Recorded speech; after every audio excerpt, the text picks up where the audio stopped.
নবীজি সাল্লাল্লাহু আলাইহি ওয়াসাল্লাম প্রথম দিকে যখন ওহী নাজিল হতো, জিবরাইল আলাইহিস সালাতু ওয়াস সালাম বারবার যখন ওহী নিয়ে আসতেন, জিবরাইল আলাইহিস সালাম ওহী পাঠ করে শোনাইতেন, আর নবীজি সাথে সাথে জবান আওড়ানো শুরু করতেন। মানে শুনতেন, সাথে সাথে তিনি পড়তেন। কেন? যাতে করে ওনার পড়াটাও ঠিক হয়ে যায়, আবার কোনো কিছু যেন ছুটে না যায়। এই চিন্তায় চিন্তিত আমার আপনার নবী। আল্লাহ রাব্বুল আলামিন এই অবস্থা তো জানেন, কারণ তিনি অন্তরের খবরও জানেন। এইবার আল্লাহ তাআলা আমার আপনার নবীজিকে বলতেছে, লা তুহাররিক বিহি লিসানাকা লিতা'জালা বিহি ইন্না আলাইনা জামআহু ওয়া কুরআনা ফাইযা ক্বরানাহু ফাত্তাবি' কুরআনা সুম্মা ইন্না আলাইনা বায়ানা। আল্লাহ রাব্বুল আলামিন বলেন, লা তুহাররিক বিহি লিসানাকা লিতা'জালা বিহি, আপনি তাড়াহুড়ো করবেন না, আপনার জবান আপনি বারবার আওড়াবেন না। কি করবেন? আল্লাহ তাআলা জানায় দেন, হাবিব আপনি তো এই তাড়াহুড়ো করেন, বারবার জবান আউড়িয়ে পড়েন, আপনি মনে করতেছেন এগুলোকে আপনি সংরক্ষণ করতে পারবেন না, না জানি কোনোটা ছুটে যায়, না জানি কোনোটা হারায় যায়। ও আমার হাবিব, আপনার তাড়াহুড়ো করারও প্রয়োজন নাই, বারবার জবান আওড়ানোর দরকার নাই। কেন? কারণ আল্লাহ তাআলা বলেন, ইন্না আলাইনা জামআহু ওয়া কুরআনা, আপনাকে এটা পড়ায়া দেওয়ার এবং এটা জমা করার, সংরক্ষণ করার দায়িত্ব আমি আল্লাহ। আপনি পড়েন যাতে করে পড়াটা ঠিক হয়ে যায়, আবার তাড়াহুড়ো করেন যাতে করে এটা না ছুটে যায়। পেরেশানি কত! পড়া শুদ্ধ হইতে হবে, আবার এটারও সংরক্ষণ করতে হবে। বলে আপনার এটা কিছুই করা লাগবে না, আপনি নড়াচড়া করবেন না, জিহ্বা বারবার তাড়াহুড়ো করবেন না, চিন্তার কোনো কারণ নাই। এটা জমাও আমি করব, আবার এটা শুদ্ধভাবে পড়ায়া দেওয়ার ব্যবস্থাও আমি করব। সুবহানাল্লাহ। এখন কি করবেন আপনি?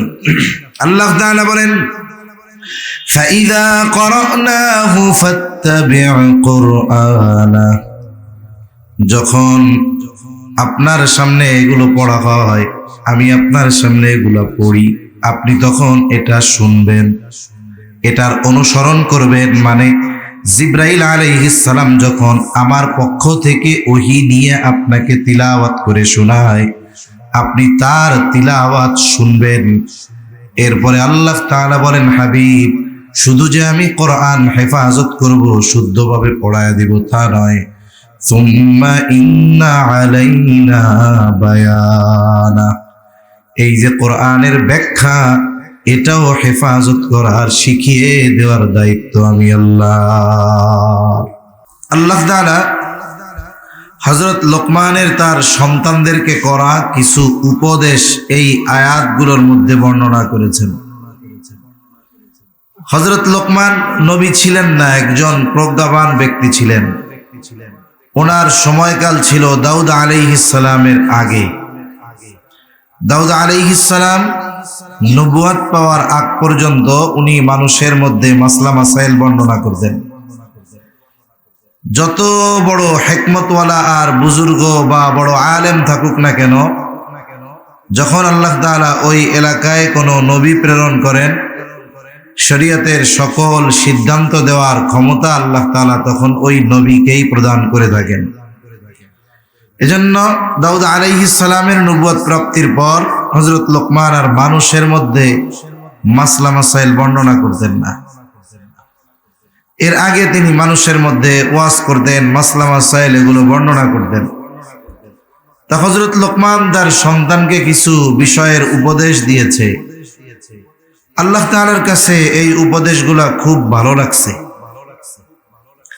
আল্লাহ সুবহানাহু ওয়া তাআলা এরপরে এই উপদেশগুলো জবুরের মধ্যে নাজিল করেন নাই, তাওরাতেও দেন নাই, ইনজিলেও দেন নাই, হযরত লোকমানের ওই সন্তানকে করা উপদেশগুলো আল্লাহ তাআলা উম্মতে মুহাম্মাদির জন্য কোরআনুল কারীমের মধ্যে দিয়েছেন। সুবহানাল্লাহ। এই আয়াতগুলো যদি গভীরভাবে পর্যবেক্ষণ করা হয়, বুজুর্গানে দিন বলেন হযরত লোকমান তার সন্তানদেরকে যেভাবে গড়ে তুলেছে, কোনো অভিভাবক যদি সন্তানদের ওইভাবে গড়ে তোলে তাহলে ওই সন্তানগুলো পিতামাতার সাথে সদাচরণ করবে, ভালো ব্যবহার করবে, পিতামাতার হক আদায় করবে। অনেক সময় ওই যে আমাদের অভিযোগ যে সন্তান হক আদায় করে না, এজন্যই বলতেছিলাম যে এর পেছনে আমাদেরও কিছু দায়বদ্ধতা আছে। আপনি একটা গাছ রোপণ করবেন, গাছ লাগিয়েই আপনি শেষ করতে পারবেন না। এই গাছের যথাযথ যত্ন নিতে হবে, যদি সার ওষুধ দেওয়ার প্রয়োজন হয় দিতে হবে। আগাছা যদি এটাকে বেরিয়ে ধরতে চায়, আগাছা লতা পাতা কেটে দিতে হবে। এইভাবে একটা বড়ই গাছ লাগালেন, 5-7 বছর যখন আপনি এর পেছনে সময় দিবেন, এরপরে দীর্ঘকাল ওই গাছ আল্লাহ যদি চায় আপনাকে ফল দিতে থাকবে। কিন্তু ফল পাওয়ার আগে তো নিজেরও পরিশ্রমের কিছু বিষয় আছে। আপনি গাছ লাগিয়ে চলে আসছেন, আর খোঁজ খবর নেন নাই, কয়দিন পরে দিকে দেখবেন লতা পাতা গরু ছাগল গাছ খেয়ে বসে রয়েছে, গাছেরই অস্তিত্ব নেই। এজন্য সন্তান নামক নেয়ামতের কদর করা দরকার। তা আল্লাহ তাআলা হযরত লোকমানের উপদেশগুলো বর্ণনা করার আগে ওনার ব্যক্তি পরিচয় আল্লাহ তাআলা দিচ্ছেন। কেন? বলে যদি বাংলাদেশের সবচাইতে বড় জ্ঞানী ব্যক্তিও আমাদের মাঝে আসে কিন্তু তাকে কেউ চিনে না, তার জ্ঞান সম্পর্কে বা তার পরিচয় কেউ জানে না, সে যদি আমাদের মধ্যে আসে, স্বাভাবিক না চেনার কারণে তার জ্ঞানের, তার কথার, তার যোগ্যতার কদরও আমরা করব না, স্বাভাবিক বিষয়, চিনি না তো এই জন্য। কিন্তু যদি মনে করেন কোন এক মজলিসে আমাদের হাটহাজারীর মুহতামিম সাহেব দামাত বারকাতুহুল আলিয়া হযরত যদি ওই ব্যক্তিকে, যাকে চিনি না আমরা, তাকে যদি একটু পরিচয় করায় দেয় যে ইনি বাংলাদেশের এরকম একজন ব্যক্তিত্ব, বড় মুহাক্কিক আলেম, বুজুর্গ, আল্লাহওয়ালা মানুষ, বলেন তো এই পরিচয় করানোর আগে ওই ব্যক্তি যদি আমাদের মধ্যে কোনো কথা বলতেন, ওই কথার গুরুত্ব যতটুকু হতো হযরত পরিচয় করিয়ে দেওয়ার পর ওই ব্যক্তির কথার গুরুত্ব আমাদের কাছে বাড়তো না কমতো? কথা বুঝেন নাই মনে হয়? বাড়তো, অনেক বেড়ে যাইত। এজন্য আল্লাহ তাআলা চাইলে তো সরাসরি উপদেশগুলো নাজিল করতে পারতেন, কিন্তু আল্লাহ তাআলা আগে হযরত লোকমানের পরিচয় দিচ্ছেন, ওনার ব্যক্তিত্ব সম্পর্কে আমাদের জানাচ্ছেন। এই হযরত লোকমান তাফসীরের মধ্যে আসছে উনি নবী ছিলেন না, উনি একজন প্রজ্ঞাবান জ্ঞানী ব্যক্তি ছিলেন। ওনার কাছে নবুয়ত আর হিকমত এই দুইটি জিনিসকে পেশ করা হয়েছে যে আপনার যেটা খুশি আপনি নিতে পারবেন। আমাদের কাছে যদি একটা মোটামুটি দামি আর একটা বেশি দামি, একটা রূপা আর একটা স্বর্ণ, যদি এই দুইটা থেকে একটা আমাদের নিতে বলে, আমরা তো স্বর্ণটাই লুফিয়ে নিব, এটা দাম বেশি, এটা থাকলে লাভ বেশি। হযরত লোকমানের সামনে নবুয়ত আর হিকমত এই দুটি জিনিস পেশ করা হলো আর বলা হলো আপনি যেটা ইচ্ছা সেটা গ্রহণ করতে পারেন। হযরত লোকমান নবুয়ত গ্রহণ না করে হিকমতকে গ্রহণ করলেন। জিজ্ঞাসা করা হলো, লোকমান, নবুয়তের মতো মর্যাদাপূর্ণ বিষয় গ্রহণ করার সুযোগ থাকার পরেও কেন আপনি হিকমতকে গ্রহণ করলেন? হযরত লোকমান জবাবে বললেন, শোনো, আল্লাহ তাআলা যদি আমাকে নবুয়ত দিতে চাইতেন তাহলে আমাকে দুইটা জিনিস থেকে একটা বেছে নেওয়ার সুযোগ দিতেন না, সরাসরি আমাকে নবুয়ত দান করতেন। সাথে সাথে এই নবুয়তের জিম্মাদারি পালনের জন্য যত ব্যবস্থাপনা দরকার সব ব্যবস্থাপনা যিনি গ্রহণ করতেন তিনি কে? আল্লাহ নিজে নবুয়ত দিলে ওই নবুয়তি দায়িত্ব পালনে যত কিছু দরকার সবকিছুর ব্যবস্থা আল্লাহ করতেন। আর যদি আমি নিজের থেকে নবুয়াতের জিম্মাদারি নিতাম, তাহলে নবুয়াতির জিম্মাদারি পালনে যদি কোনো ত্রুটি বিচ্যুতি হয়ে যাইত, তাহলে আল্লাহ তাআলার সামনে আমাকে জবাবদিহিতার কাঠগড়ায় দাঁড়ানো লাগতো। কেন?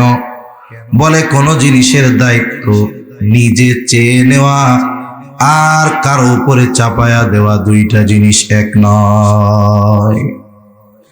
একজন যদি চেয়ে কোনো দায়িত্ব নেয়, মনে করেন আপনাদের কোনো বিষয়ের দায়িত্ব আমি যদি চাইয়া নেই যে দায়িত্বটা আমাকে দেন, এখন আপনারা তো আমার দায়িত্ব দিচ্ছেন, কিন্তু এই দায়িত্ব পালনে আমি ফেল, তখন সবাই মিলে কি করবে?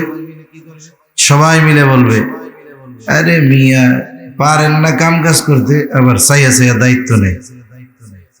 খোসা মারা কথা বলবে কি বলবে না? কিন্তু আপনারা সবাই মিলে যদি কোনো দায়িত্ব আমার উপরে জোর করে চাপায় দেন, আর আমি যদি বলি না না আমি নিব না, আপনারা দায়িত্ব চাপাই দিয়া বললেন আরে আপনি দায়িত্ব নেন, আমরা তো আছি। এখন মনে করেন ওই দায়িত্ব পালনে আমি ব্যর্থ হইলাম, আপনারা কিছু বলার আগে আমি উল্টা জোর গলায় বলবো দায়িত্ব দিছেন কেন? নিতে চাইছিলাম। তাহলে চেয়ে যদি দায়িত্ব নেওয়া হয় এক হিসাব, আর যদি দায়িত্ব দেওয়া হয় আর এক হিসাব। হযরত লোকমান বলতেছে, আল্লাহ যদি নবুয়ত আমাকে সরাসরি দিতেন, তাইলে তো নবুয়তের এই জিম্মাদারি পালনের যত ব্যবস্থাপনা সব তিনি গ্রহণ করতেন। যেমন রাসূলুল্লাহ সাল্লাল্লাহু আলাইহি ওয়াসাল্লামের কাছে যখন প্রথম দিকে ওহী নাজিল হইতো, আমার আপনার নবী নবুয়ত চাইয়া নিছেন না আল্লাহ দিছেন? বোঝানোর জন্য বলতেছি আর যতজন নবী সবাইরে আল্লাহ নবুয়তি দিছে, কেউ চাইয়া নেয় নাই। কিন্তু এরপরেও একটা জিনিস বোঝানোর জন্য বলছি, নবীজি সাল্লাল্লাহু আলাইহি ওয়াসাল্লাম প্রথম দিকে যখন ওহী নাজিল হতো, জিবরাইল আলাইহিস সালাতু ওয়াস সালাম বারবার যখন ওহী নিয়ে আসতেন, জিবরাইল আলাইহিস সালাম ওহী পাঠ করে শুনাইতেন, আর নবীজি সাথে সাথে জবান আওড়ানো শুরু করতেন, মানে শুনতেন সাথে সাথে তিনি পড়তেন। কেন? যাতে করে ওনার পড়াটাও ঠিক হয়ে যায়, আবার কোনো কিছু যেন ছুটে না যায়। এই চিন্তায় চিন্তিত আমার আপনার নবী। আল্লাহ রাব্বুল আলামিন এই অবস্থা তো জানেন, কারণ তিনি অন্তরের খবরও জানেন। এইবার আল্লাহ তাআলা আমার আপনার নবীজিকে বলতেছে, লা তুহাররিক বিহি লিসানাকা লিতা'জালা বি ইন্না আলাইনা জামআহু ওয়া কুরআনা ফাইযা ক্বরা'নাহু ফাত্তাবি' কুরআনা সুম্মা ইন্না আলাইনা বায়ানা। আল্লাহ রাব্বুল আলামিন বলেন, লা তুহাররিক বিহি লিসানাকা লিতা'জালা বি, আপনি তাড়াহুড়ো করবেন না, আপনার জবান আপনি বারবার আওড়াবেন না। কি করবেন? আল্লাহ তাআলা জানায় দেন, হাবিব আপনি তো এই তাড়াহুড়ো করেন, বারবার জবান আউড়িয়ে পড়েন, আপনি মনে করতেছেন এগুলোকে আপনি সংরক্ষণ করতে পারবেন না, না জানি কোনোটা ছুটে যায়, না জানি কোনোটা হারায় যায়। ও আমার হাবিব, আপনার তাড়াহুড়ো করারও প্রয়োজন নাই, বারবার জবান আওড়ানোর দরকার নাই। কেন? কারণ আল্লাহ তাআলা বলেন, ইন্না আলাইনা জামআহু ওয়া কুরআনা, আপনাকে এটা পড়ায়া দেওয়ার এবং এটা জমা করার, সংরক্ষণ করার দায়িত্ব আমি আল্লাহ। আপনি পড়েন যাতে করে পড়াটা ঠিক হয়ে যায়, আবার তাড়াহুড়ো করেন যাতে করে এটা না ছুটে যায়। পেরেশানি কত! পড়া শুদ্ধ হইতে হবে, আবার এটারও সংরক্ষণ করতে হবে। বলে আপনার এটা কিছুই করা লাগবে না, আপনি নড়াচড়া করবেন না, জিহ্বা বারবার তাড়াহুড়ো করবেন না, চিন্তার কোনো কারণ নাই। এটা জমাও আমি করব, আবার এটা শুদ্ধভাবে পড়ায়া দেওয়ার ব্যবস্থাও আমি করব। সুবহানাল্লাহ। এখন কি করবেন আপনি? আল্লাহ তাআলা বলেন, ফাইযা ক্বরানাহু ফাত্তাবি' কুরআনা, যখন আপনার সামনে এগুলো পড়া হয়, আমি আপনার সামনে এগুলো পড়ি, আপনি তখন এটা শুনবেন, এটার অনুসরণ করবেন। মানে জিবরাইল আলাইহিস সালাম যখন আমার পক্ষ থেকে ওহী নিয়ে আপনাকে তিলাওয়াত করে শোনায়, আপনি তার তিলাওয়াত শুনবেন। এরপরে আল্লাহ তাআলা বলেন, হাবিব, শুধু যে আমি কোরআন হেফাজত করব, শুদ্ধভাবে পড়ায় দিব তা নয়, সুম্মা ইন্না আলাইনা বায়ানা, এই যে কোরআনের ব্যাখ্যা, এটাও হেফাজত করার, শিখিয়ে দেওয়ার দায়িত্ব আমি আল্লাহ। এজন্য কোরআনুল কারীমের শুধু শব্দাবলী যেগুলো, এগুলোই সংরক্ষিত তা নয়। কোরআনের লেখা, অর্থ, সাথে সাথে ব্যাখ্যা, এগুলো সব আল্লাহ তাআলা হেফাজতের দায়িত্ব নিয়েছেন। এই জন্য দেখেন না, পৃথিবীর কোথাও কোনো ব্যক্তি যদি কোরআনের অপব্যাখ্যা করে, সারা দুনিয়ার মুহাক্কিক উলামায়ে কেরাম ওই অপব্যাখ্যাকারীর বিরুদ্ধে প্রতিবাদ করে, ঠিক কিনা বলেন? কারণ সঠিক ব্যাখ্যা কোনটা এটাও আল্লাহ জানায় দিয়েছে। তা যে কথার থেকে গেলাম, যে যখন আল্লাহ তাআলা কাউকে নবুয়ত দেন, ওই নবুয়তের জিম্মাদারি পালনের জন্য যত কিছু দরকার সব ব্যবস্থাপনা আল্লাহ তাআলাই করেন।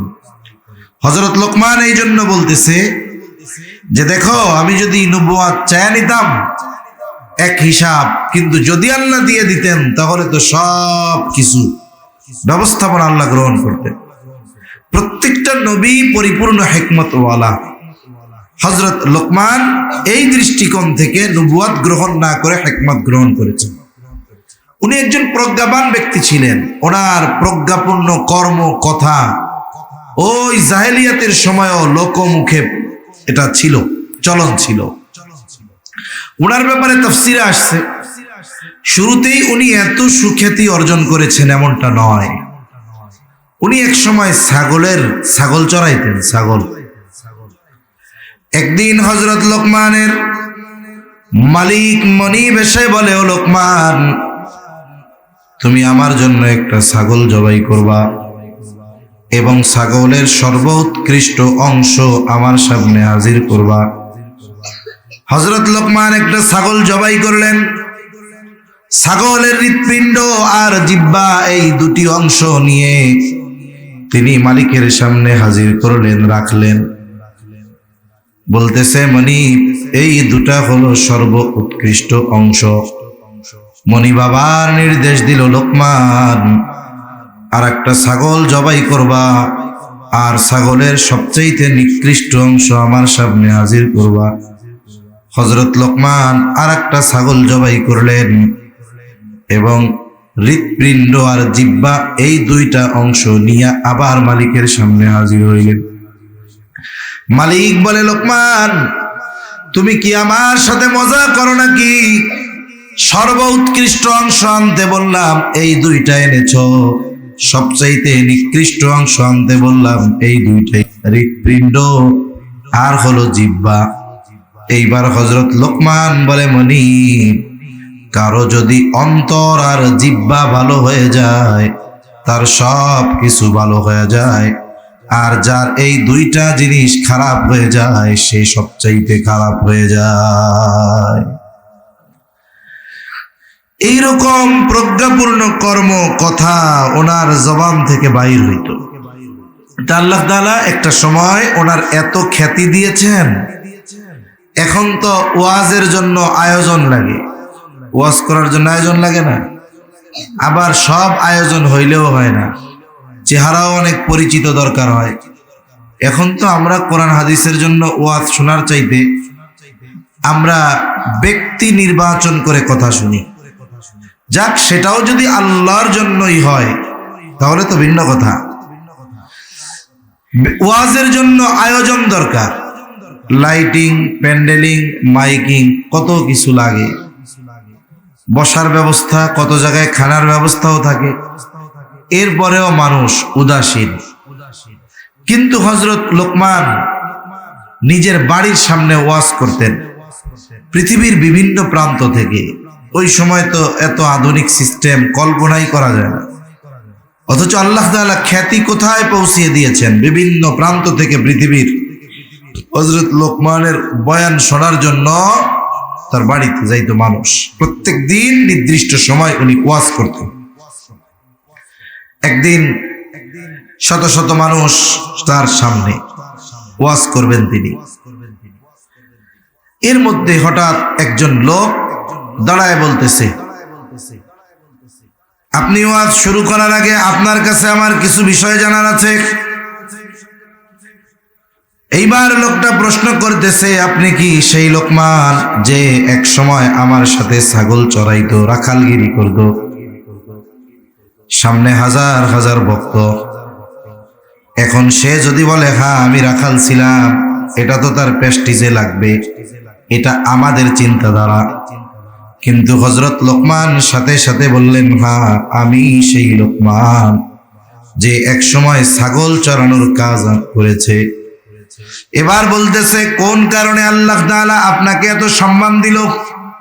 উনি কয়েকটা কথা বলেছেন, যে অহেতুক কথাবার্তা বর্জন করা, অহেতুক মজলিস বর্জন করা, এই ধরনের কয়েকটা বিষয়ের কথা উল্লেখ করে তিনি বলেন, আল্লাহ তাআলা এই কারণে হয়তো আমাকে এত সম্মান দান করেছে। অনর্থক কথা কাজ পরিহার করা, এগুলোর দ্বারা হয়তো আল্লাহ তাআলা আমাকে এই সম্মান দান করছে। এখানে একটা বিষয় শিক্ষণীয়, মূলত এই বিষয়ের কথাটাই আল্লাহ উল্লেখ করতেছে। একজন মানুষ হিকমত, জ্ঞান, ইলম এগুলাও নেয়ামত। আমরা তো বুঝি না, ওই যে বললাম শুরুতে যে টাকা পয়সাই আমরা শুধু নেয়ামত মনে করি, কিন্তু দ্বীনের বুঝ, ইলমের মতো দৌলত পাওয়া, এটা বড় এক নেয়ামত। হযরত লোকমানকে আল্লাহ তাআলা হিকমত দিয়েছেন, এটা আল্লাহর পক্ষ থেকে হযরত লোকমানের জন্য বড় এক নেয়ামত। উচিত কি নেয়ামত পেয়ে কেউ শুকরগুজার হয় আর কেউ ফখর করে নেওয়ালা হয়। শুকর এতে আল্লাহ খুশি হয়, ফখর এতে আল্লাহ বেজার হয়। এখন কে শুকরগুজার আর কে ফখর করে নেওয়ালা কেমনে বুঝবেন? একজন মানুষ যখন ইলম অর্জন করে, ইলম অর্জনের সাথে সাথে যদি তার বিনয় বাড়ে, আর কি নমনীয়তা আরো বাড়ে, বুঝতে হবে আল্লাহর বান্দা শুকরগুজার। কারণ এক গাছে যত ফল ধরে গাছ তত বিনয়ী হয়। আর অহংকারীকে বলে ওইটা পাইছে ঠিক, কিন্তু এটা তাকে বিনয়ী বানায় নাই, বরং তার অহংকারী বানায় ফেলছে। এখন সে কি করে, দূর বেড়া, ও কি পারে উঠছে, আমি আরো ভালো পারি। আবার অনেক সময় কি হয় যে তার অতীত যদি কষ্টার্জিত হয় বা কষ্টকর সময় অতিবাহিত সে যদি করে আসে, অনেক সময় অনেক মানুষ আছে সে তার কষ্টের অতীতকে অস্বীকার করতে চায়, বর্তমানে ভালো, অতীতকে অস্বীকার করে। এটা খুব খারাপ বিষয়। যেমন বনি ইসরাইলের 3 জন রোগীর ঘটনা আছে না? আল্লাহ তাআলা পরীক্ষা নিতে চাইছে। একজনের কি ছিল, চামড়ায় কুষ্ঠ রোগ, আর একজন ছিল টাকলু, আর একজন চোখে দেখে না। আল্লাহ তাআলা তাদের পরীক্ষা নিতে চাইছেন। এখন যে কুষ্ঠ রোগী, ওর কাছে ফেরেশতা আসছে মানুষের বেশ ধরে, আইসা ওর দুঃখের কথা শুনতেছে। তা বলতেছে, কি চাও? বলে, আল্লাহ যদি আমার চামড়াটা সুন্দর করে দিত, মানুষ আমার কাছে আসে না, আমার সাথে কথা বলে না, ঘৃণা করে, তাহলে আমার কতই না ভালো হইতো। এইবার ফেরেশতা আল্লাহর কাছে দোয়া করছে, ভালো হয়ে গেছে। সাথে সাথে বলতেছে, একটা গর্ভবতী উট দিয়ে যে ধরো, এটা দিয়ে তুমি তোমার জীবিকা নির্বাহ করো। এরপরে গেছে টাকলুর কাছে, অনেক আগে পড়ছি তো, ওরে দেয় বলতেছে, কি দুঃখ তোমার? বলে, দা আমার চুল টুল গজায় না, মানুষ আমারে ঘৃণা করে। আল্লাহর রহমতে হাত বুলায় দিছে, তার মাথায় চুল গজাইছে। একটা গাভী দিয়া বলতেছে, ধরো, এটা দিয়ে তুমি তোমার জীবিকা নির্বাহ করো। অন্ধের কাছে গেছে, সে দুঃখের কথা শুনছে, চোখেই যে দেখে না। তারপরে দোয়া করছে, চোখ ভালো হয়ে গেছে। এবার তার একটা ছাগল দিছে, এটা দিয়ে জীবিকা নির্বাহ। দীর্ঘদিন পর এখন সকলেই এস্টাবলিশড। গরু উটওয়ালা সেও কোটিপতি হয়ে গেছে, গরুওয়ালা কোটিপতি হয়ে গেছে, এখন তারা সাহেব হয়ে গেছে, মানুষ তাদের সম্মান করে। ছাগলওয়ালারও অনেক ছাগল হয়ে গেছে। আল্লাহ তাআলা আবার পরীক্ষার জন্য পাঠাইছেন। ফেরেশতা মানুষের বেশ ধরে আইসা কইতেছে, ওই উট যারে দিছে তারে, ভাই আমি মুসাফির, বহু দূরে যাব, তা আমারে একটা উট দাও যাতে আমি এটা বিক্রয় করে বা এটাতে চড়ে যাইতে পারি। না না না, উট টুট দেওয়া যাবে না। এখন কি, আরে তুমি ওই ব্যক্তি না যার কুষ্ঠরোগ ছিল, যারে কেউ চিনতো না, মানুষ তার সাথে কথা বলতো না, কিছুই ছিল না, আল্লাহ তোমার এইগুলো এক সময় দিছে? কে কইছে? আমার 14 পুরুষ ধইরা ধনী। কথা বোঝেন নাই? কে কইছে? আমার আগের 14 পুরুষ ধইরা ধনী। আমার বাপ দাদা জমিদার ছিল, আমি জমিদার বংশের পোলা। মিয়া ভাগো। চলে গেছে। যাওয়ার সময় বলে, তুমি যদি মিথ্যা বলে থাকো আল্লাহ যেন তোমার আগের অবস্থায় ফিরাইয়া দেয়। এইবার পরের জনের কাছে গেছে, এইটারও একই আচরণ। ও বলে, দেদর মিয়া, আমি কি এই গরুর মালিক আজকে থেকে নাকি? আমার 14 পুরুষ ধইরা ধনী মিয়া, আমি জমিদারের পোলা। কি কয়, আমি টাকলা ছিলাম, কি ছিলাম? তুমি যদি মিথ্যা বলো আল্লাহ যেন তোমার আগের অবস্থায় ফিরাইয়া দেয়। এই দুইজনে তো আল্লাহ আগের অবস্থায় ফিরাইয়া দিছে। এইবার গেছে অন্ধের কাছে। অন্ধর কাছে যে অন্ধ ছিল, যাইয়া চাওয়া মাত্রই কয়, একটা কেন, যে কয়টা লাগে ওই কয়টা নাও। আরে আমার কিছুই ছিল না, আমার আল্লাহ আমাকে দিয়েছে। তুমি মুসাফির, তোমার যতগুলো লাগে তুমি নিয়ে যাও। কয় না, একটাও লাগবে না, আল্লাহ তোমাদের 3 জনকে পরীক্ষা করার জন্য আমাকে পাঠাইছিল। ওরা 2 জন ফেল, ওরা আগের অবস্থায় গেছে গা। তোমার আচরণে আল্লাহ খুশি, আল্লাহ তোমারে আরো বরকত দিবে। এখানে কি শিক্ষণীয় বিষয় হলো? আগের 2 জন তাদের ওই অতীতকে অস্বীকার করেছে, আর এইজন তার অতীত অস্বীকার করে নাই, অতীতকে স্বীকার করে আল্লাহর কৃতজ্ঞতা প্রকাশ করেছে। বলেছে কিছুই ছিল না, আমার সব আল্লাহ দিয়েছে। এজন্য সমাজে অনেক মানুষ আছে এক সময় কিছুই ছিল না, মানুষের সামনে যদি বলে আপনার তো কিছু ছিল না, এখন তো আপনি 10টা ফ্যাক্টরির মালিক। কে কইছে? আমার দাদার আমলের থেকে আমরা ধনী, এরকম বলার লোক আছে না নাই? অতীত মনে করায় দিবেন, ও আপনার উপরে গরম হয়ে যাবে। ধর্মিয়া চুপ করো, বাপ দাদার থেকে ধনী আমরা। এরা না শকর গুজার। তাহলে হযরত লোকমানের যেই আচরণ ছিল ওই ব্যক্তির প্রশ্নের পরে, বলেন তো এটা কি শকর গুজার বান্দার আচরণ নয়? কি শকর গুজার বান্দার আচরণ? এজন্য আল্লাহ তাআলা হযরত লোকমানকে পরিচয় করায় দিচ্ছেন, ওয়ালাকাদ আতাইনা লুকমানাল হিকমাতা আনিশকুর লিল্লাহ।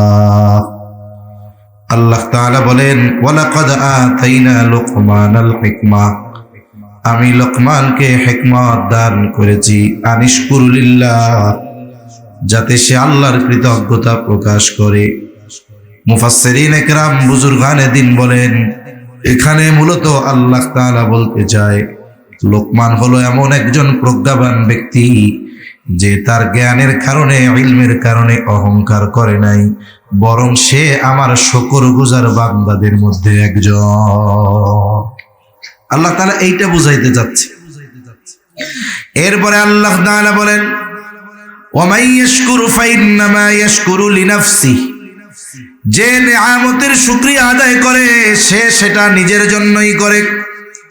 ওমান কাফারা ফাইন্নাল্লাহা গানিয়্যুন হামিদ, আর যে নিয়ামতের নাশকরি করে, নিয়ামতের কুফরি করে, অকৃতজ্ঞ, যে তার জেনে রাখা দরকার ইন্নাল্লাহা গানিয়্যুন হামিদ, নিশ্চয়ই আল্লাহ তাআলা হলেন অমুখাপেক্ষী, সপ্রশংসিত এক মহান সত্তা। তার মানে আমরা যদি আল্লাহর কৃতজ্ঞতা প্রকাশ না করি এতে আল্লাহর কোনো লস নাই, আর যদি আল্লাহ তাআলার কৃতজ্ঞ বান্দা হই লাভ আমাদের। মূল বিষয়টা কি? যে হযরত লোকমান একজন প্রজ্ঞাবান ব্যক্তি, হযরত লোকমান একজন শুকরগুজার বান্দা। এই পরিচয় কোরআনুল কারীমে হযরত লোকমানের এই পরিচয় যিনি করিয়ে দিলেন তিনি কে? জোরে বলেন কে? আল্লাহ। হাটাজারির মুহতামিম সাহেব হুজুর দামাত বারকাতুহুল আলিয়া যদি এক ব্যক্তির পরিচয় করায় দেওয়ার কারণে তার কথা, কর্ম, ব্যক্তিত্বের মূল্যায়ন যদি আমাদের কাছে হয়ে যায়, যার পরিচয় স্বয়ং করিয়ে দিয়েছেন আহকামুল হাকিমিন, তাহলে সেই ব্যক্তির কথা, সেই ব্যক্তির কর্ম বা ওই ব্যক্তির ব্যক্তিত্ব সম্পর্কে আমাদের কতটুকু চিন্তা ভাবনা করা দরকার, আশা করি আপনারা কম বেশি বুঝতে পারছেন ইনশাআল্লাহ। এখন আসেন, এখন ওনার কথাটার মূল্যায়ন আমাদের কাছে বেশি হওয়া দরকার আগের চাইতে। ইনি এনার সন্তানদেরকে নসিহত করতেছেন। মনে রাখতে হবে, সন্তানদের নসিহতের ভাষা হয় নরম। নসিহতের ভাষা কি হয়? ওয়াজের ভাষা নরম হয়, উপদেশের ভাষা কঠিন হয়। এখন আমরা সন্তানদেরকে সবসময় উপদেশ দেই, ওয়ার্ডার করি, কিন্তু তাদেরকে আমরা নসিহতের সুরে আবেগ, দরদ, মোহাব্বত দিয়ে বলি না, যার কারণে ফায়দা কম হয়। একটা শক্ত মাটি, আপনি যদি ওইটাকে দেয়ালে মারেন ওটা ফিরে আসবে, কিন্তু আপনি যদি নরম কাদা দেয়ালে মারেন ওটা লেগে থাকবে। কথাও অনেক সময় শক্ত হয়, কথা অনেক সময় নরম হয়। শক্ত কথা অনেক সময় মারার সাথে সাথে ফিরে চলে আসে, ওটাকে সে গ্রহণ করে না, ধারণ করে না, কারণ ও শক্ত, দেয়ালও শক্ত, কথাও শক্ত, একটা আর একটারে হিট করে আরো দূরে চলে যায়। কিন্তু ও শক্ত হোক, কথা যদি নরম হয়, দেয়াল শক্ত হোক, মাটি যদি কাদা হয়, মারবেন তো দেয়ালের সাথে লেগে থাকবে, ঠিক না? কথা যদি নরম হয়, ওর দিল শক্ত, কিন্তু কথা নরম হওয়ার কারণে এই কথা ওর দিলের সাথে যা লেগে যাবে। আমরা আমাদের সন্তানদেরকে সবসময় কঠোর কথা দ্বারা উপদেশ দেই, যার কারণে উপদেশ যত দেই এই পরিমাণ ফায়দা হয় না। হযরত লোকমানের ভাষাটা কি, কোন ভাষায় তিনি সন্তানকে উপদেশ দিচ্ছেন? আল্লাহ তাআলা বলেন, وَإِذْ قَالَ لُقْمَانُ لِابْنِهِ وَهُوَ يَعِظُهُ يَا بُنَيَّ لَا تُشْرِكْ بِاللَّهِ إِنَّ الشِّرْكَ لَظُلْمٌ عَظِيمٌ। আল্লাহ রাব্বুল আলামিন বলেন, হযরত লোকমান তার সন্তানকে ওয়াজ করতেছে, হযরত লোকমান তার সন্তানকে ওয়াজ করতেছে, ওয়াহুয়া ইয়াইদুহু, সে তার সন্তানকে ওয়াজ করতেছে, ইয়া বুনাইয়া লা তুশরিক বিল্লাহ, ইয়া বুনাইয়া, হে আমার বৎস, হে আমার সন্তান। আরবি ভাষায় খুব আদর, মায়া, মোহাব্বত, ভালোবাসার একটা ডাক। যেমন আমরা অনেক সময় বলি, ও আমার কলিজার টুকরা সন্তান, এদিকে আসো। আরবি ভাষায় ইয়া বুনাইয়া শব্দটা মায়া মাখা, মোহাব্বত মাখা। হযরত লোকমান আবেগ, দরদ, মোহাব্বত, ভালোবাসা নিয়ে সন্তানকে বলতেছে, হে আমার বৎস, লা তুশরিক বিল্লাহ ইন্নাশ শিরকা লাযুলমুন আযীম। হে আমার বৎস, লা তুশরিক বিল্লাহ, তুমি আল্লাহর সাথে শিরিক করিও না। ইন্নাশ শিরকা লাযুলমুন আযীম, শিরিক হলো মহা জুলুম, মহা অন্যায়। এইখানে হযরত লোকমান তার সন্তান যদি কাফের হয়ে থাকে তাহলে তিনি ঈমান আনার জন্য বলতেছেন, আর যদি সন্তান ঈমানদার হয়ে থাকে তাহলে তাওহীদ, আল্লাহর একত্ববাদের ব্যাপারে বলতেছেন। মোট কথা, এখানে সন্তানকে হযরত লোকমান ঈমানের শিক্ষা দিচ্ছেন। ও আমার সন্তান, আল্লাহ তাআলার সাথে শিরিক করবা না, কারণ শিরিক হলো মহা জুলুম। এই পৃথিবীতে যত পাপ আছে, শিরিক করলে আল্লাহ তাআলা সবচাইতে বেশি বেজার হয়। আল্লাহ রাব্বুল আলামিন বলেন, ইন্নাল্লাহা লা ইয়াগফিরু আন ইউশরাকা বিহি ওয়া ইয়াগফিরু মা দুনা যালিকা লিমান ইয়াশা। আল্লাহ তাআলা সব গুনাহ ক্ষমা করে দেওয়ার প্রতিশ্রুতি দিয়েছেন, কিন্তু শিরকের গুনাহ আল্লাহ তাআলা ক্ষমা করবেন না। ইন্নাল্লাহা লা ইয়াগফিরু আন ইউশরাকা বিহি, তার সাথে যদি কেউ শিরিক করে সেটাকে তিনি ক্ষমা করবেন না। শিরিক ছাড়া যত গুনাহ আছে সব গুনাহ ক্ষমা করে দেওয়ার ঘোষণা দিয়েছেন কে? শিরিক হলো মহা জুলুম। একটা হলো জুলুম আর একটা হলো মহা জুলুম। ঘুম আসতেছে নাকি আপনাদের? কথা কি বোঝা যায় না? একটা হলো শুধু জুলুম আর একটা হলো মহা জুলুম। স্বাভাবিকভাবে জুলুম কোনটাকে আমরা বলি? এমনি একটা গল্প কই, গল্প মানে হলো বোঝার জন্য। মনে করেন একটা হাতি একটা ছাগলকে পাড়া দিছে, ছাগলটা মারা গেছে। এটা কি কোনো অস্বাভাবিক ঘটনা না স্বাভাবিক ঘটনা? স্বাভাবিক ঘটনা। হাতি যদি পাড়া দেয় ছাগল কি পয়সা থাকবে? কিন্তু ঘটনা ঘটছে কি, ছাগলের লাথি দিয়া হাতিরে মেরে ফেলছে। এটা কি স্বাভাবিক না অস্বাভাবিক? কয় কি এই ঘটনা, ছাগলের লাথি দিয়ে হাতি মেরে ফেলছে? ওরে বাবা, এই ঘটনায় আপনি আমি অবাক হয়ে যাব, কিন্তু হাতি ছাগলের মারলে অবাক হব না। কেন? বলে এটা সাধারণ হতেই পারে। সবল কর্তৃক দুর্বলের হক যদি নষ্ট করা হয়, সবল কর্তৃক দুর্বলের হক যদি নষ্ট করা হয়, এটা হয় জুলুম। আর দুর্বল কর্তৃক যদি সবলের হক নষ্ট করা হয়, এটা হয় মহাজুলুম। আমরা আল্লাহ তাআলার শক্তির তুলনায় কত দুর্বল এটা তুলনা করারও তো কোনো সুযোগ নাই। সুযোগ আছে? এই কথা মুখে আনাই তো আমার উচিত হয় নাই। আমরা কত দুর্বল, অথচ এত দুর্বল হওয়ার পরেও মহা পরাক্রমশালী আল্লাহ তাআলার হক আমরা নষ্ট করি। তিনি কত বড় জালেম আমরা চিন্তা করছেন। এজন্য আল্লাহ তাআলা শিরকের ব্যাপারে শুধু জুলুম বলেন নাই, শিরকের ব্যাপারে বলেছেন মহা জুলুম। কারণ কোরআনুল কারীম ও হাদিসের মধ্যে আসছে আল্লাহর হক কি? আল্লাহর হক হলো তারই ইবাদত করা, তার সাথে শিরক না করা। অথচ দেখুন শিরকের মাধ্যমে মানুষ আল্লাহ তাআলার হক নষ্ট করে। এখানে দুর্বল কর্তৃক সবলের হক নষ্ট করা হয়। সবচাইতে দুর্বল, সবচাইতে সবলের হক নষ্ট করে, এর চাইতে মহা জুলুম, বড় জুলুম আর কোনো কিছু হতে পারে না।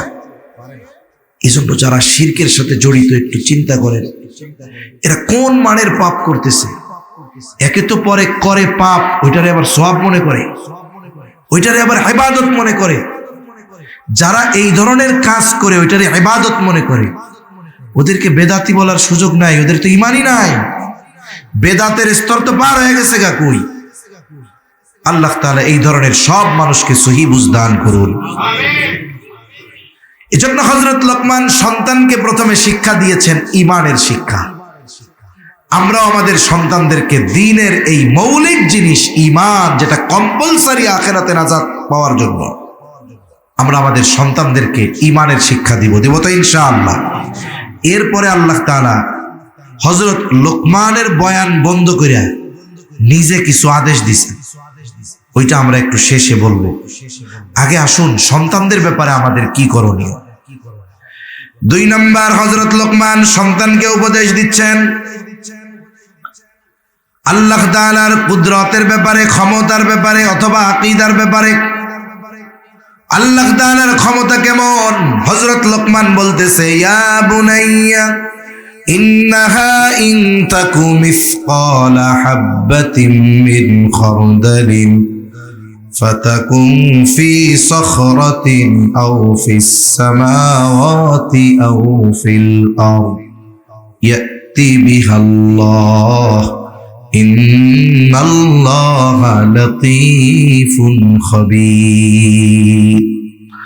হযরত লোকমান তার সন্তানকে বলে, হে আমার সন্তান, ইন্নাহা, হা দ্বারা উদ্দেশ্য হলো তোমার ওই আমল। মুফাসসিরিন একরাম বলেন, হতে পারে আমলটা ভালো, হতে পারে আমলটা মন্দ। আমলটা ভালো হোক আর মন্দ হোক, তোমার ওই আমলটা ইন তাকু মিসকালা হাববাতিন মিন খারদাল, যে আমলটা তুমি করেছো আর আমলটার পরিমাণ হলো সরিষা দানার মতো, তাহলে তোমার ওই আমলটা, যেই আমলটা সরিষা দানা পরিমাণ হোক, তা ভালো বা মন্দ, এই আমলটা তুমি কোথায় করছো? বলে ফাতাকুম ফি সখরা, যদি পাথরের মধ্যেও করে থাকো, আও ফিস সামাওয়াত, আসমানেও যদি করে থাকো, আও ফিল আরদ, জমিনেও যদি করে থাকো, আসমানে করো, জমিনে করো, আর পাথরের মাঝে করো, সরিষা দানা ওই আমলটা কিয়ামতের দিন যিনি হাজির করবেন তিনি কে? এই আয়াতের তাফসিরে হযরত আনাস রাদিয়াল্লাহু তাআলা আনহু বলেন, রাসূলুল্লাহ সাল্লাল্লাহু আলাইহি ওয়াসাল্লাম বলেছেন, যদি কেউ এমন কোন পাথরের মধ্যে আমল করে, বলে কেমন পাথর? বলে যেই পাথরের দরজাও নাই, জানালাও নাই, পাথরের ভেতরে যাওয়ার ব্যবস্থা যদি না থাকে, বাইর হবে কেমনে? কিছুই নাই। এই অসম্ভবকে সম্ভব করেও যদি কোনো ব্যক্তি ওই পাথরের মধ্যে আমল করে, বলে তার ওই আমলটা যদি সরিষা দানা পরিমাণ হয়, ওই আমলটা সরিষা দানা পরিমাণ নয়, বরং তার চাইতেও যদি ক্ষুদ্র হয়, কিয়ামতের দিন শুধু ওই আমল না, ওই আমল করনেওয়ালাকে তার আমল সহ হাজির করবেন কে? আল্লাহ তাআলা কোরআনুল কারীমের মধ্যে বলেন, ওয়ানাযউল মাওয়াজিনাল কিসতা লিয়াউমিল কিয়ামাতি ফালা তুযলামু নাফসুন শাইআ ওয়া ইন কানা مثقال حبة من خردل أتينا بها كفى بنا حاسبين। আল্লাহ তাআলা বলেন, আমি কিয়ামতের দিন ন্যায় বিচারের আদালত প্রতিষ্ঠা করব। মাওয়াজিনাল কিসতা লিয়াউমিল কিয়ামাহ ফালা তুযলামু নাফসুন শাইআ। আল্লাহ তাআলা জানায় দেন, সেই দিন কারো উপরে কোনো বিচার করা হবে না, জুলুম করা হবে না, যে যেটা প্রাপ্য সেটাই তাকে দেওয়া হবে। আল্লাহ তাআলা বলেন, ওই কিয়ামতের দিন শুধু অপরাধীকে হাজির করা হবে এমনটা নয়। আল্লাহ তাআলা বলেন, আতাইনা বিহা, আল্লাহ তাআলা বলেন, ওয়া ইন কানা মিসকালা হাববাতিন মিন খারদাল আতাইনা বিহা, কেউ যদি সরিষা দানা পরিমাণও কোনো আমল করে, আতাইনা বিহা, আমি তাকে তার আমল সহ হাজির করব। শুধু তাই না, তার কর্মের হিসাবও নেওয়া হবে। এত মানুষের হিসাব আল্লাহ কিভাবে নিবেন? আল্লাহ তাআলা বলেন, কাফা বিনা হাসিবিন, হিসাব নেওয়ার জন্য আমি আল্লাহই যথেষ্ট। কারো দিলের মধ্যে যদি এই চিন্তা থাকে যে আমি যত ছোট আমল করি না কেন, যত ছোট পাপ করি না কেন, দুনিয়ার কেউ না দেখলেও না জানলেও জানেন কে, দেখেন কে, এই বিশ্বাস যদি আমি আপনি আমার আপনার সন্তানের দিলের মধ্যে ছোটবেলা থেকে গাইথা দিতে পারি, বাচ্চারা কেমন বলেন তো? এই সাদা কাপড়ের মতো, কাগজের মতো, আপনি এখানে যা লিখবেন কালি দিয়ে তাই দেখা যাবে। এজন্য ওই জায়গাটা অন্য লেখা দিয়ে ভরপুর হওয়ার আগে আমাদেরকে এই লেখাগুলো দিয়ে ভরপুর করা দরকার। তাহলে ওর হৃদয়ে আল্লাহর একত্ববাদের বিশ্বাস, আল্লাহর কুদরতের ব্যাপারে বিশ্বাস গেঁথে যাবে। ও যেখানেই যাক ও চিন্তা করবে, আমি যে গুনাহ করব, আল্লাহ তো দেখবেন, শুধু দেখবেন তা না, এটা তো আবার আল্লাহ কিয়ামতে হাজির করবে, এটার হিসাব আমাকে দিতে হবে। এই যে তার চিন্তা, এটা তাকে পাপ কর্ম থেকে বেঁচে থাকতে সাহায্য করবে, ঠিক কিনা বলেন? এজন্য এই চিন্তা সবার মধ্যে থাকা দরকার যে আমি আমার কাজগুলো যত ছোট হোক না কেন, এটা যদি আমি পাথরের মধ্যেও করি, সেটার খবর আল্লাহ তাআলার কাছে আছে। এই কথাই হযরত লোকমান বলেন, ফাতাকুম ফি সাখরাহ আও ফিস সামাওয়াতি আও ফিল আরদি ইয়াতি বিহাল্লাহ, মধ্যেও করো, আসমানেও করো, জমিনেও করো, আল্লাহ তাআলা হাজির করবে। কেন? ইন্নাল্লাহা লাতীফুন খাবীর, আল্লাহ তাআলা হলেন সূক্ষ্মদর্শী, এমন কোনো খবর নাই তার অজানা।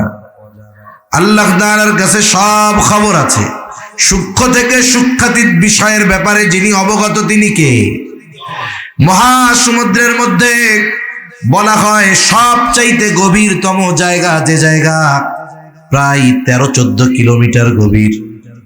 সূর্যের আলো যত প্রখর হোক না কেন 300-400 মিটারের নিচে আর সূর্যের আলো যায় না।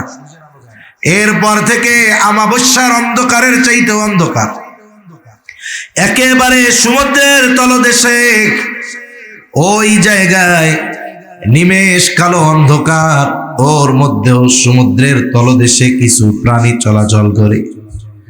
বলে কিছু প্রাণী তো এত ক্ষুদ্র যেটা মানুষ তার চোখ দিয়ে দেখতে পারে না, মাইক্রোস্কোপ লাগায় দেখতে হয়। বলে আমার আপনার রব এমন সূক্ষ্মদর্শী, এমন দেখনেওয়ালা, এমন শ্রবণ করনেওয়ালা, বলে যেইটা আমি আপনি চোখ দিয়েও দেখতে পারি না, ওই প্রাণীটা চলে, ওটাকেও যিনি দেখেন সাথে সাথে ওই রব ওই প্রাণীর চলাচলের আওয়াজটাও মালিক শুনতে পায়। কই যাবেন? ওয়াহুয়া মাকুম আইনামা কুনতুম, আছে সব সময় রব আমার আপনার সাথে। আমি আপনি এই পৃথিবীর কোনো জায়গা নাই যেই জায়গা গিয়ে পাপ করলে আল্লাহ দেখবে না, আছে নাকি এরকম? নাই। এই চিন্তা, এই বিশ্বাস আমাদের মধ্যে যদি ঢুকানো যায়, সন্তানদের মধ্যে যদি ঢুকানো যায়, দেখবেন এর চরিত্র কত উন্নত, কত শীর্ষ পর্যায়ে আস্তে আস্তে ওর চরিত্র উন্নত হয়, এটা কল্পনাও করা যাবে না। এই জন্য মানুষ উত্তম চরিত্রের অধিকারী কে হয় দেখবেন না, যে যত মুত্তাকি। আপনারা তো বাংলাদেশের সব আছে, এ লাইনের লোক আছে, বি লাইনের লোক আছে, ঠিক না? সব বড় বড় তো চট্টগ্রামে আছে।